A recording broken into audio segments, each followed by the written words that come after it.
the absolute principle of existence. We regard everything and nothing as ontological opposites, extreme or absolute concepts. Yet, they are also interdependent extremes, both conceptually and existentially. That said, I now present my own philosophical argument about existence. After all, how is it possible that things exist? How is existence itself possible?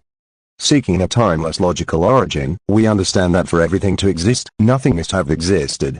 Moreover, if we treat everything and nothing as mutually exclusive conceptual entities, we realize that everything prevents nothing from existing, just as nothing also prevents everything from existing.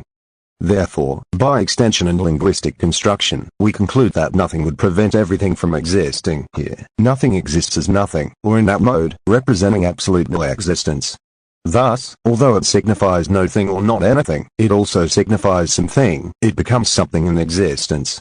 Therefore, considering that all tangible elements had an origin, we deduce that nothing has always existed. In other words, nothing has always existed, while everything has not always existed. If nothing has always existed as no thing, yet is also something, then something has always existed. From here, we glimpse the possibility of something arising from nothing. Now, by negative logic, nothing comes from nothing, that is, no thing may come from nothing, but through affirmative logic, again, nothing comes from nothing. In other words, nothing arises from nothing. If nothing is a thing, then something arises from nothing. Thus, something could always exist, or always have existed, provided its existence originates from itself. This is akin to seeking the point of origin on a circle.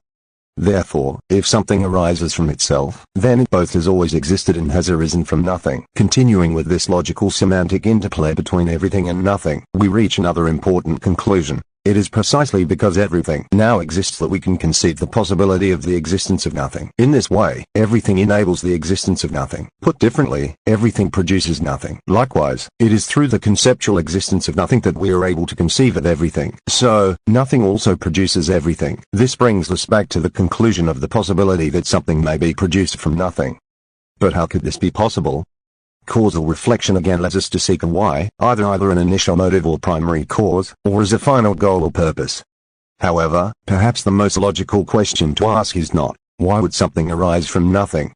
But rather, why would not something arise? After all, any restriction already implies the restricted effect within itself. That is, for something not to exist, it must exist at least as a non-actualized possibility. Yet, when it comes to real existence, if a given object does not exist, then its negation or its restriction also cannot exist. In other words, when nothing exists, there is no impediment at all to the existence of something. Thus, where nothing exists, everything may come to exist. Therefore, when everything did not yet exist, or, when nothing existed, there was no restriction preventing something from existing. We thereby arrive at the absolute principle of existence. If nothing existed, everything could exist. By this principle, we conceive of nothing not as mere contingent non-existence, but as total, unrestricted potentiality. Here, the word principle is used in the sense of reason or existential cause, not necessarily as beginning or temporal origin. That said, we reach another fundamental conclusion: the spontaneous existence of something. According to the absolute principle of existence, such spontaneity is absolute and unrestricted. Something arises, has arisen or will arise inevitably, invariably, and in any case. Something arises from itself, by chance, closing the causal cycle upon itself, being the very cause of its own existence. Its existence is irrevocable, that is, this something has always existed and will always exist. Its existence is timeless. Once it exists, it always did, will, or would exist. Its existence also occurs by causality, which means that although there is no impediment to its existence, there is also nothing that forces it to necessarily exist. Thus, something may or may not exist. In the same way, we could say that something never existed and, simultaneously, always existed.